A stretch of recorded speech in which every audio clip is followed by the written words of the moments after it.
देखिए, जिस तरीके से आप लोग जानते हैं कि कांग्रेस पार्टी ने हमेशा स्टेटहुड की लड़ाई लड़ी और 5 अगस्त 2019 वो काला दिन, जिस दिन हमारी रियासत हमसे छीनी गई, रात के अंधेरे में हमारी वो महाराजा की रियासत, उसको यूटी में कन्वर्ट किया गया, हमारा खसूसी दर्जा हमसे छीना गया, हमारे बच्चों की नौकरियां हमसे छीनी गई, हमारी ज़मीनों पर जो हमारे अधिकार थे वो हमसे छीने गए। कांग्रेस पार्टी ने, चाहे वो सीडब्ल्यूसी के अंदर हो, चाहे वो सड़कों पे हो, चाहे असेंबली में हो, चाहे पार्लियामेंट में हो, हमेशा लोगों की आवाज़ को बुलंद किया और स्टेटहुड की लड़ाई हमारे स्टेट प्रेसिडेंट जनाब तारक हमीद कर्रा साहब की अध्यक्षता में पूरी रियासत में लड़ी। आपने देखा होगा कि पिछले 5-6 महीने में हमारी रियासत हमारा हक एक मुहिम के तहत हर डिस्ट्रिक्ट में लोगों को जागरूक करने के लिए, अपनी ज़मीनों पर हमारा हक हो, हमारी नौकरियों पर हमारा हक हो, हमारी रेत, हमारी बजरी, हमारे पानी पे हमारा हक हो, इसके लिए हर ज़िले में कन्वेंशंस हुई। और उसके बाद जब हमने देखा कि हमारी नेक्स्ट मुहिम जो है वो इस गूंगी बहरी सरकार को जगाने के लिए हम अपना संवैधानिक अधिकार का इस्तेमाल करते हुए श्रीनगर चलो की कॉल दी गई। उसमें आपने देखा कि श्रीनगर के अंदर कांग्रेस पार्टी ने तारक हमीद कर्रा साहब की अध्यक्षता में एक प्रोटेस्ट, हमारा बहुत बड़ा प्रोटेस्ट डिमॉन्स्ट्रेशन हुआ। उसके बाद फिर जम्मू के अंदर एक प्रोटेस्ट डिमॉन्स्ट्रेशन हुआ और आपने देखा कि किस तरीके से पुलिस की मनमानी रवैया चुने हुए नुमाइंदों के साथ क्या हुआ, वो लोग भी जानते हैं, मीडिया हजरात भी जानते हैं, आम आदमी भी जानता है। उसके बाद फाइनली इस गूंगी बहरी सरकार को जगाने के लिए कांग्रेस पार्टी ने दिल्ली कूच का नारा दिया, दिल्ली चलो, हमारी रियासत हमारे हक के तहत। और उसमें बसेस में हमारे जितने भी कांग्रेस के लीडर्स, वर्कर हैं, वो जंतर मंतर पर इकट्ठे हुए और वहाँ हमने धरना दिया और इस आवाज़ को बुलंद किया। साथियों,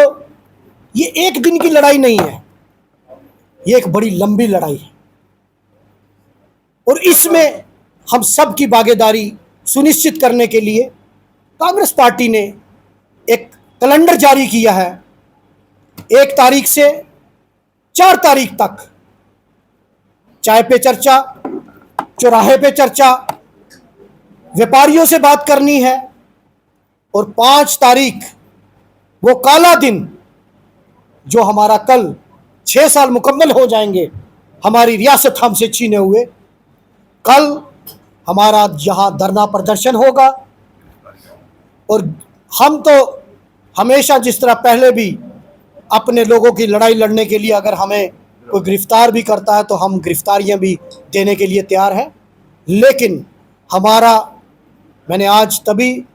यहाँ हमने मीटिंग बुलाई है अपने साथियों के साथ चर्चा करने के लिए। ये एक शॉर्ट नोटिस पे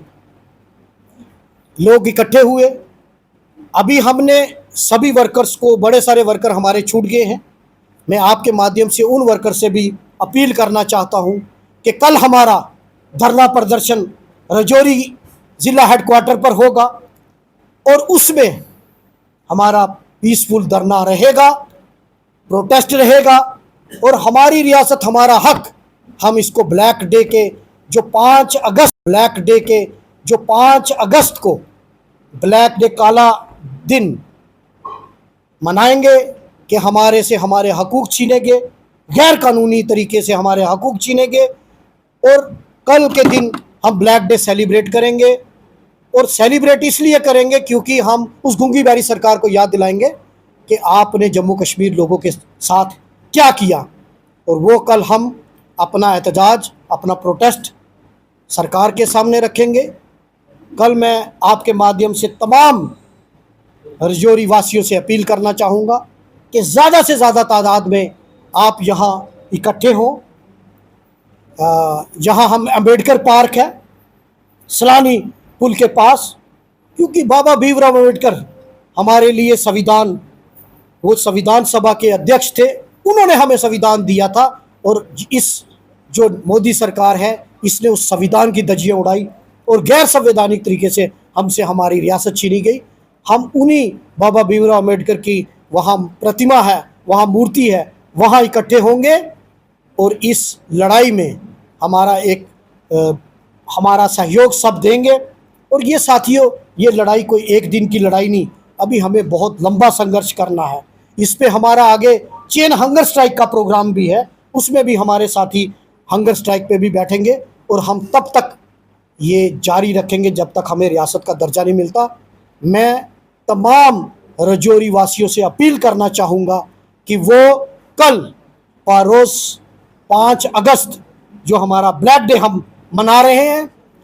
सुबह 11 बजे आप अंबेडकर पार्क में इकट्ठे हो। वहाँ से हमारा प्रोटेस्ट डिमॉन्स्ट्रेशन वहाँ से आगे निकलेगा। मैं सबसे अपील करना चाहूँगा, जहाँ जहाँ मेरी आवाज़ पहुँच रही है, अगर हमारा वर्कर कोई बताएगा तो आप उसकी आवाज़ भी मेरी आवाज़ समझें। मेरा ये जो मैसेज मीडिया और सोशल मीडिया से लोगों तक जा रहा है, मैं आपसे भी अपील करना चाहता हूँ कि इस संघर्ष और सच्चाई की लड़ाई में अपने बच्चों के भविष्य के लिए, अपनी ज़मीनों को तहफ़्फ़ुज़ के लिए, अपनी रेत बजरी, अपने रिसोर्सेज के तहफ़्फ़ुज़ के लिए, अपने पानी के तहफ़्फ़ुज़ के लिए, अपने बच्चों की नौकरियों के लिए आप सबको एक दिन